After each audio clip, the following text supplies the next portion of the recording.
मन राम नाम तूगा, रे मन राम नाम तूगा। राम नाम से पाप कटत है, करते करते सुख पाओ। रे मन राम नाम तूगा, रे मन राम नाम तूगा। राम नाम से पाप कटत है, करते करते सुख पाओ। रे मन राम नाम तूगा, रे मन राम नाम तूगा।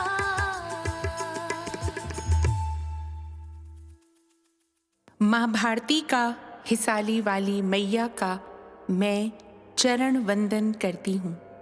पावन चिंतन धारा आश्रम की ओर से आप सभी को जय सिया राम। दुख में भी कैसे हंसते हुए हमारे प्रभु ने जीवन की सारी चुनौतियों का सामना किया, इसका प्रत्यक्ष प्रमाण है ऋषि वाल्मीकि कृत रामायण का अरण्य कांड। मैं आपको यही अरण्य कांड यथा रूप सुनाती हूँ, आप बस मन लगाकर सुनते जाइए। ओम श्री गणेशाय नमः। ओम श्री सरस्वते नमः। ओम श्री हनुमते नमः। ओम श्री गुरुवे नमः। श्री सियावर राम शरणागतम्। श्री सीताराम चंद्राभ्यां नमः। 17वां सर्ग।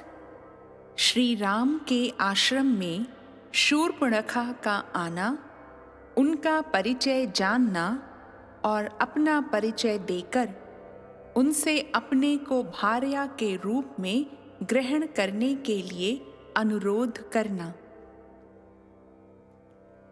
स्नान करके श्री राम, लक्ष्मण और सीता तीनों ही उस गोदावरी तट से अपने आश्रम में लौट आए। उस आश्रम में आकर लक्ष्मण सहित श्री राम ने पूर्वान्न काल के होम पूजन आदि कार्य पूर्ण किए। फिर वे दोनों भाई पर्णशाला में आकर बैठे। वहां सीता के साथ वे सुखपूर्वक रहने लगे। उन दिनों बड़े बड़े ऋषि मुनि आकर वहां उनका सत्कार करते थे। पर्णशाला में सीता के साथ बैठे हुए महाबाहु श्री रामचंद्र जी चित्रा के साथ विराजमान चंद्रमा की भांति शोभा पा रहे थे। वे अपने भाई लक्ष्मण के साथ वहां तरह तरह की बातें किया करते थे। उस समय जबकि श्री रामचंद्र जी लक्ष्मण के साथ बातचीत में लगे हुए थे, एक राक्षसी अकस्मात उस स्थान पर आ पहुंची। वह 10 मुख राक्षस रावण की बहन शूर्पणखा थी।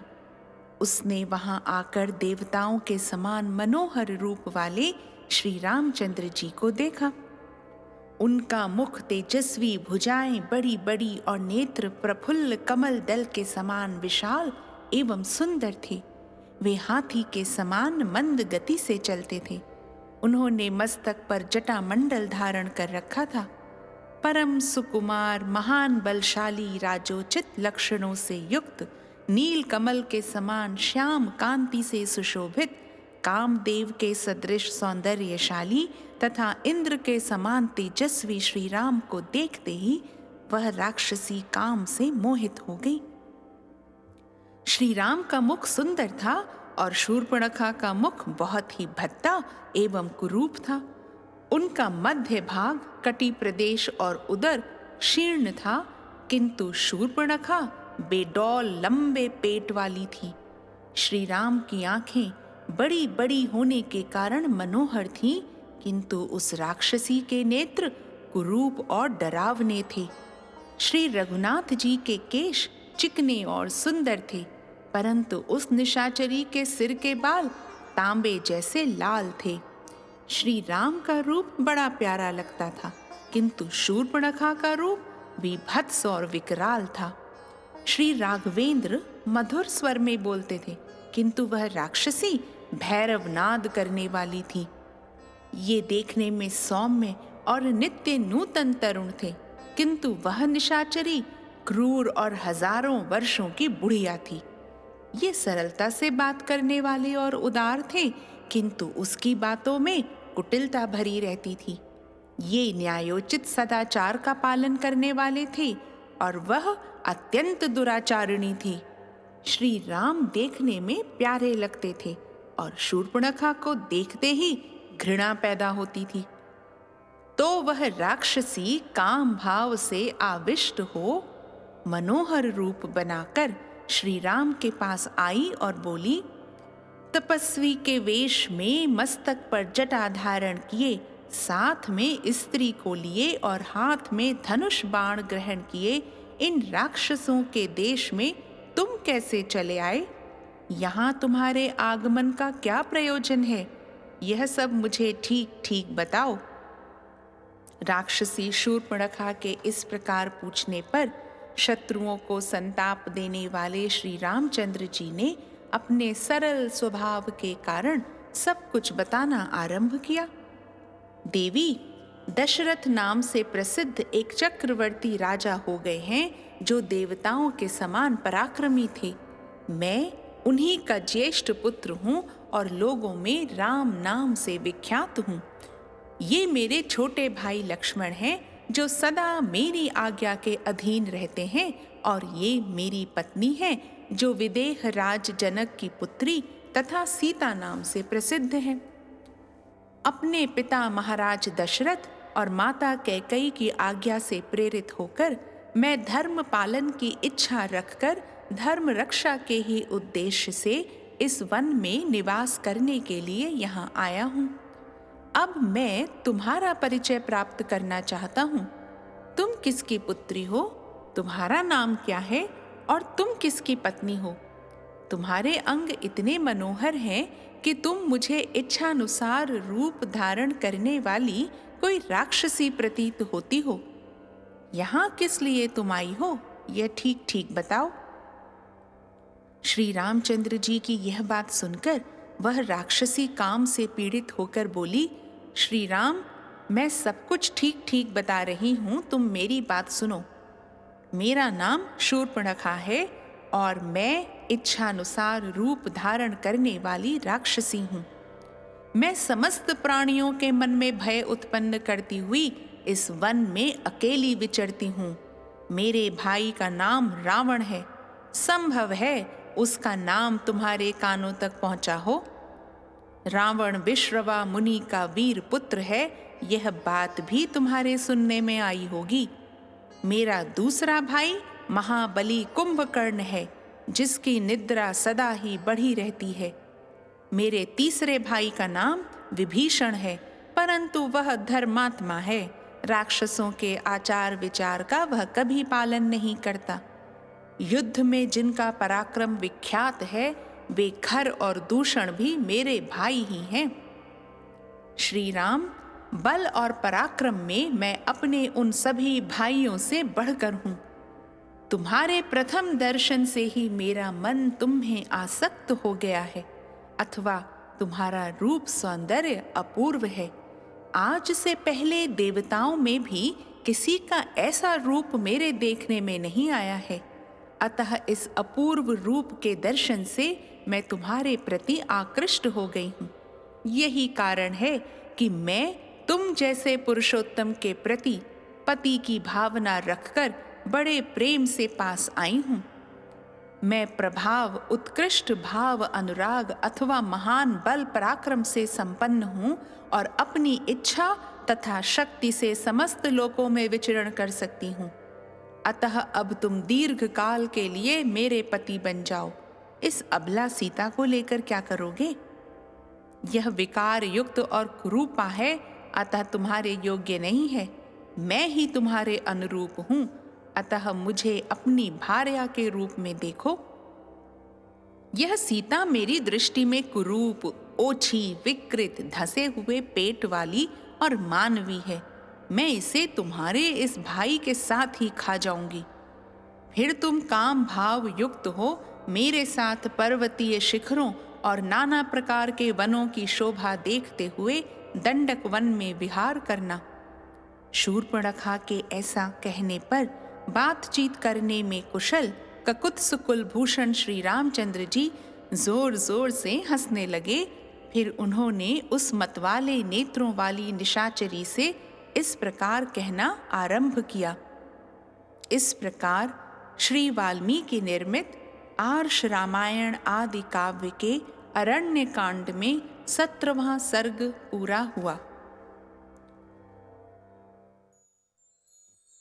लोकाभिरामं रणरङ्गधीरं राजीवनेत्रं रघुवंशनाथं कारुण्यरूपं करुणाकरं तं श्रीरामचन्द्रं शरणं प्रपद्ये।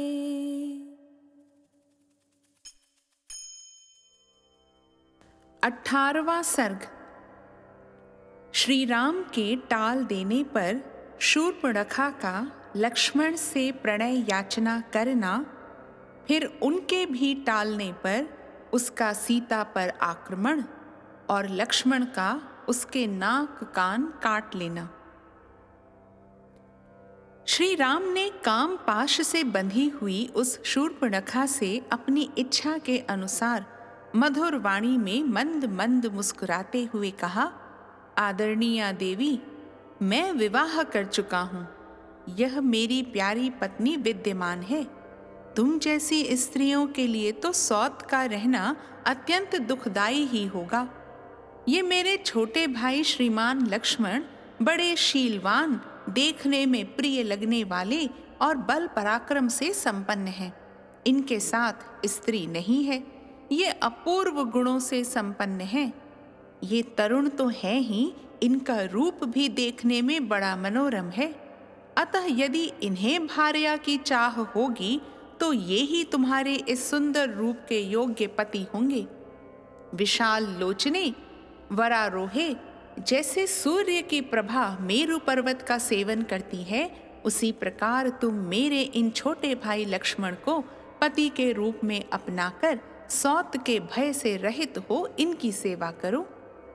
श्री रामचंद्र जी के ऐसा कहने पर वह काम से मोहित हुई राक्षसी उन्हें छोड़कर सहसा लक्ष्मण के पास जा पहुंची और इस प्रकार बोली, लक्ष्मण, तुम्हारे इस सुंदर रूप के योग्य मैं ही हूँ, अतः मैं ही तुम्हारी परम सुंदरी भार्या हो सकती हूँ।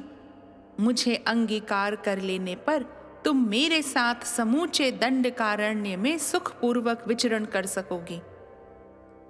उस राक्षसी के ऐसा कहने पर बातचीत में निपुण सुमित्रा कुमार लक्ष्मण मुस्कुराकर सूप जैसे नख वाली उस निशाचरी से यह युक्ति युक्त बात बोले, लाल कमल के समान गौर वर्ण वाली सुंदरी, मैं तो दास हूँ, अपने बड़े भाई भगवान श्री राम के अधीन हूँ। तुम मेरी स्त्री होकर दासी बनना क्यों चाहती हो? विशाल लोचने, मेरे बड़े भैया संपूर्ण ऐश्वर्यों अथवा सभी अभीष्ट वस्तुओं से संपन्न हैं। तुम उन्हीं की छोटी स्त्री हो जाओ। इससे तुम्हारे सभी मनोरथ सिद्ध हो जाएंगे और तुम सदा प्रसन्न रहोगी। तुम्हारे रूप रंग उन्हीं के योग्य निर्मल हैं। कुरूप, ओछी, विकृत, धसे हुए पेट वाली और वृद्धा भार्या को त्याग कर ये तुम्हें ही सादर ग्रहण करेंगे। सुंदर कटि प्रदेश वाली वर वर्णिनी, कौन ऐसा बुद्धिमान मनुष्य होगा जो तुम्हारे इस श्रेष्ठ रूप को छोड़कर मानव कन्याओं से प्रेम करेगा? लक्ष्मण के इस प्रकार कहने पर परिहास को न समझने वाली उस लंबे पेट वाली विकराल राक्षसी ने उनकी बात को सच्ची माना। वह पर्णशाला में सीता के साथ बैठे हुए शत्रु संतापी दुर्जय वीर श्री रामचंद्र जी के पास लौट आई और काम से मोहित होकर बोली, राम, तुम इस कुरूप, ओछी, विकृत, धंसे हुए पेट वाली और वृद्धा का आश्रय लेकर मेरा विशेष आदर नहीं करते हो। अतः आज तुम्हारे देखते देखते मैं इस मानुषी को खा जाऊंगी और इस सौत के ना रहने पर तुम्हारे साथ सुखपूर्वक विचरण करूंगी। ऐसा कहकर दहकते हुए अंगारों के समान नेत्रों वाली शूर्पणखा अत्यंत क्रोध में भरकर मृग नयनी सीता की ओर झपटी, मानो कोई बड़ी भारी उल्का रोहिणी नामक तारे पर टूट पड़ी हो।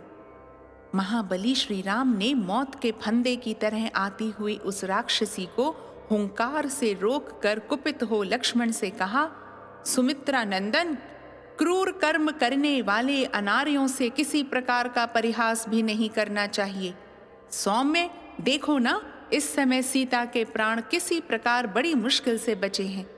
पुरुष सिंह, तुम्हें इस कुरूपा, कुल्टा, अत्यंत मत वाली और लंबे पेट वाली राक्षसी को कुरूप किसी अंग से हीन कर देना चाहिए। श्री रामचंद्र जी के इस प्रकार आदेश देने पर क्रोध में भरे हुए महाबली लक्ष्मण ने उनके देखते देखते म्यान से तलवार खींच ली और शूर्पणखा के नाक कान काट लिए। नाक और कान कट जाने पर भयंकर राक्षसी शूर्पणखा बड़ी जोर से चिल्लाकर जैसे आई थी उसी तरह वन में भाग गई। खून से भीगी हुई वह महाभयंकर एवं विकराल रूप वाली निशाचरी नाना प्रकार के स्वरों में जोर जोर से चीत्कार करने लगी, मानो वर्षा काल में मेघों की घटा गर्जन तर्जन कर रही हो। वह देखने में बड़ी भयानक थी। उसने अपने कटे हुए अंगों से बारंबार खून की धारा बहाते और दोनों भुजाएं ऊपर उठाकर चिंघाड़ते हुए एक विशाल वन के भीतर प्रवेश किया। लक्ष्मण के द्वारा कुरूप की गई शूर्पणखा वहां से भागकर राक्षस समूह से घिरे हुए भयंकर तेज वाले जन स्थान निवासी भ्राता खर के पास गई और जैसे आकाश से बिजली गिरती है उसी प्रकार वह पृथ्वी पर गिर पड़ी। खर की वह बहन रक्त से नहा गई थी और भय तथा मोह से अचेत सी हो रही थी। उसने वन में सीता और लक्ष्मण के साथ श्री रामचंद्र जी के आने और अपने कुरूप किए जाने का सारा वृतांत खर से कह सुनाया। इस प्रकार श्री वाल्मीकि निर्मित आर्ष रामायण आदि काव्य के अरण्य कांड में 18वां सर्ग पूरा हुआ। लोकाभिरामं रणरंगधीरं राजीवनेत्रं रघुवंशनाथं कारुण्यरूपं करुणाकरं तं श्रीरामचन्द्रं शरणं प्रपद्ये।